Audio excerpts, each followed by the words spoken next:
ये आकाशवाणी रायपुर है। छत्तीसगढ़ी समाचार बुलेटिन के संग मीनल तिवारी के जय जोहार। अब सुनो आज के प्रमुख समाचार। प्रदेश में विधानसभा चुनाव के दूसर पारी खातिर प्रचार अभियान जोरदार होवत है। भाजपा के बड़का नेता और गृह मंत्री अमित शाह जसपुर में, कांग्रेस के राष्ट्रीय अध्यक्ष मल्लिकार्जुन खड़गे कोरिया जिला में और बहुजन समाज पार्टी के राष्ट्रीय अध्यक्ष मायावती शक्ति जिला में चुनावी सभा लीन। छत्तीसगढ़ समेत देश भर में धनतेरस के तिहार काली उत्साह के संग मनाए जाही। धनतेरस के संगे संग 5 दिन तक चलैया देवारी तिहार शुरू हो जाही और ऐसो देवारी में सिर्फ हरित फटाका ला बौरे के दे गे है मंजूरी। राष्ट्रीय हरित न्यायाधिकरण पर्यावरण के सुरक्षा पर जारी करे है निर्देश। अब समाचार विस्तार ले। प्रदेश में विधानसभा चुनाव के दूसर पारी खातिर प्रचार अभियान जोरदार होवत है। भारतीय जनता पार्टी के बड़का नेता और केंद्रीय गृह मंत्री अमित शाह आज जसपुर जिला के आने विधानसभा क्षेत्र में रोड शो करे के बाद बगीचा में भाजपा प्रत्याशी मन के पक्ष में आम सभा ला संबोधित करीन।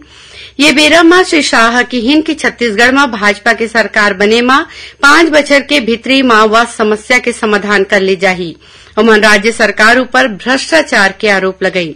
उन्हें कांग्रेस के राष्ट्रीय अध्यक्ष मल्लिकार्जुन खड़गे आज कोरिया जिला में बैकुंठपुर विधानसभा क्षेत्र के चर्चा कालरी में एक आम सभा में बोलत कहिन कि राज्य के कांग्रेस सरकार वादा पूरा करैया सरकार है। उमन दावा करीन कि राज्य में एक गांव फिर कांग्रेस के सरकार बनही। दूसर कोती बहुजन समाज पार्टी के राष्ट्रीय अध्यक्ष मायावती शक्ति जिला के हसौद में पार्टी प्रत्याशी के समर्थन में चुनावी सभा लीन। उमन कहिन की बहुजन समाज पार्टी और गोंडवाना गणतंत्र पार्टी मिलकर चुनाव लड़त है। उमन यहो कहिन कि कांग्रेस और भाजपा दोनों पार्टी के सरकार मजदूर, किसान, आदिवासी और महिलोगन के उपेक्षा करे है। छत्तीसगढ़ समेत 5 राज्य में विधानसभा चुनाव ला देखा चुनाव आयोग 30 नवंबर तक कोनो भी किस्म के एग्जिट पोल के आयोजन और प्रसारण में प्रतिबंध लगा दे है। ये बेरा में विधानसभा चुनाव के संबंध में कोनो भी किस्म के एग्जिट पोल के आयोजन करे और प्रिंट या इलेक्ट्रॉनिक मीडिया डहर ले एकर परिणाम के प्रसारण और प्रकाशन में रोक रही। आयोग डहर ले जारी अधिसूचना में कहे गे है कि 5 राज्य मन में चुनाव के बेरा मतदान क्षेत्र में मतदान सिराए के बाद 48 घंटा के दौरान कोनो भी इलेक्ट्रॉनिक मीडिया में ओपिनियन पोल या कोनो आने मतदान सर्वेक्षण के नतीजा के प्रदर्शन में घलो प्रतिबंध रही। चुनाव आयोग विधानसभा चुनाव में 80 बछर ले ज्यादा के सियान मतदाता और 40% ले ज्यादा दिव्यांग मतदाता मन बर मतदान के घर पहुंच सुविधा शुरू करे है। एमा काली 8 नवंबर के धमतरी जिला के 87 बछर के सियान और दिव्यांग मतदाता घरे में वोट डारिस। ग्राम पंचायत भटगांव के रहैया जामवती बाई घर ले मतदान करैया 80 बछर ले ज्यादा के पहली मतदाता बनीस। अपन अनुभव बता तो मन बताइन कि कभू सोचे नहीं रहे हो कि घरे में बैठ के वोट डाले के मौका मिलही। उन्हें दिव्यांग मतदाता की सरबाई निर्वाचन आयोग के ये कदम ला सुघर बतात कहिन कि अब बदलाव के बयार चलत है, जेकर फायदा सियान मल्ला मिलत है। प्रदेश में विधानसभा चुनाव में 100% मतदान सुनिश्चित करे खातिर स्वीप कार्यक्रम में कतकोन जागरूकता कार्यक्रम चलाए जाते। एमा बैकुंठपुर के महिला कॉलेज के छात्रा मन मतदान खातिर जन जागरण अभियान चलाइन। संगे संग मतदान करबो मतदान कराबो के शपथ घलो लीन। कॉलेज के प्राचार्य रंजना नीलिमा कहिन कि कॉलेज कोती ले कतकोन जागरूकता कार्यक्रम करके मतदान करे बर लोगन ला जागरूक करे जाथे। ओती महासमुंद जिला के बागबहरा रहैया डॉक्टर विश्वनाथ पाणिक रहिया 100% मतदान के बीड़ा उठाए हैं। उमन समाज में स्वच्छता, पर्यावरण और मतदाता जागरूकता कार्यक्रम के कतकोन बेरा ले आयोजन करत हैं।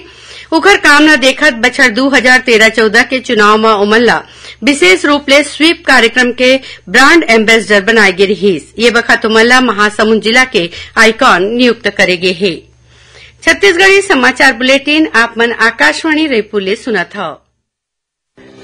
श्रोताओं, चुनाव लोकतंत्र का पर्व होता है और इसमें सहभागिता हम सबका धर्म है। छत्तीसगढ़ की मुख्य निर्वाचन पदाधिकारी रीना बाबा साहेब कंगाले ने छत्तीसगढ़ के सभी मतदाताओं से अपील की है कि वे विधानसभा चुनाव में अपने मताधिकार का प्रयोग अवश्य करें। मेरी सभी मतदाताओं से ये अपील रहेगी कि एक बार वोट देने जाओ जी, चुनावी त्योहार मनाबो जी। अवश्य रूप से आइए और इस त्योहार में अपनी सहभागिता दें और पूरी कर्तव्य निष्ठा के साथ में इस जिम्मेदारी का निष्पादन करें।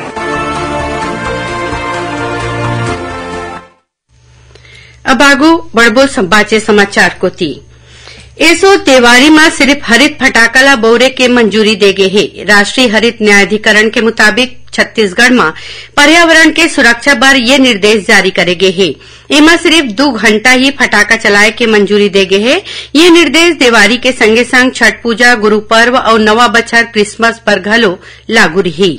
उच्चतम न्यायालय और राष्ट्रीय हरित न्यायाधिकरण के आदेश के मुताबिक जिला प्रशासन ला एकर कड़ाई ले पालन कराए बर कहे गए है।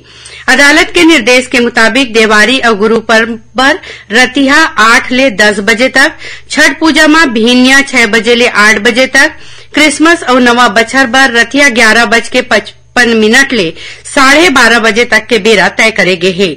उच्चतम न्यायालय कोती ले बछर 2018 में जारी करे गए आदेश के मुताबिक सिर्फ वही फटाकला बौरे और बाजार में बेचे जा सकी जिमा आवाज के स्तर तय सीमा के भीतरी होवे। छत्तीसगढ़ समेत देश भर में धनतेरस के तिहार काली उत्साह के संग मनाए जाही। धनतेरस के संगे संग 5 दिन तक चलैया देवारी तिहार शुरू हो जाही। धनतेरस के दिन भगवान कुबेर और बने स्वास्थ्य बर आयुर्वेद के देवता धनवंतरी के पूजा करे जाथे। धनतेरस के पर्व कार्तिक कृष्ण पक्ष के त्रयोदशी के दिन मनाए जाथे। देवारी तिहार ल लेके राजधानी रायपुर समेत प्रदेश भर में हाट बाजार में भीड़ भाड़ और लोगन में उत्साह देखे जाथे। राज्यपाल विश्वभूषण हरिचंदन प्रदेशवासी मन ला धनतेरस, नरक चौदस, देवारी, गोवर्धन पूजा और भाई दूज के बधाई और शुभकामना दी है। उमन कहिन की देवारी के तिहार हमर समृद्ध वैभवशाली परंपरा के अंग हरे। उन्हें देवारी के मौका में आज राजभवन में दीपावली मिलन समारोह के आयोजन करेगी। ये मौका में राज्यपाल विश्वभूषण हरिचंदन और राज्य के प्रथम महिला सुप्रभा हरिचंदन राजभवन के जम्मू अधिकारी और कर्मचारी मल्ला देवारी के शुभकामना दी है। केंद्र सरकार ट्रैवल एजेंसी मन ले कोरोना महामारी के सेती रद्द यात्रा कार्यक्रम के लंबित भुगतान ग्राहक मन ला नवंबर के तीसर हफ्ता तक जारी करे बर कहे है। केंद्रीय उपभोक्ता मामला के विभाग उपभोक्ता ले जुड़े मुद्दा में गोठ बात बर ऑनलाइन ट्रैवल एजेंसी मन संग बैठका करीन। एमा मेक माई ट्रिप, यात्रा, क्लियर ट्रिप जैसन ट्रैवल एजेंसी के प्रतिनिधि मौजूद रहीन। सरकार कोविड लॉकडाउन के बेरा सेती रद्द करे गए टिकट बुकिंग रकम नहीं लौटाए के मुद्दा में गोठ बात करीन। विभाग बताइस कि उच्चतम न्यायालय के अक्टूबर 2020 के आदेश के बावजूद भुगतान अभी घलो लंबित हवै। अदालत के आदेश के अनुपालन नहीं करे में ये ट्रैवल एजेंसी मन के खिलाफ अवमानना के कार्रवाई हो सकत है। प्रदेश में चुनाव आयोग के निर्देश में विधानसभा चुनाव ला देखत पुलिस कोती ले सरलग गाड़ी के जांच होवत थे। एमा आज रायगढ़ जिला के ढिमरापुर चौक में एक कार ले 8 लाख रुपया नकदी बरामद करेगिस। उन्हें बिलासपुर के चकरभाटा पुलिस एक खिन फटफटी ले करीबन 6.5 लाख रुपया बरामद करे है।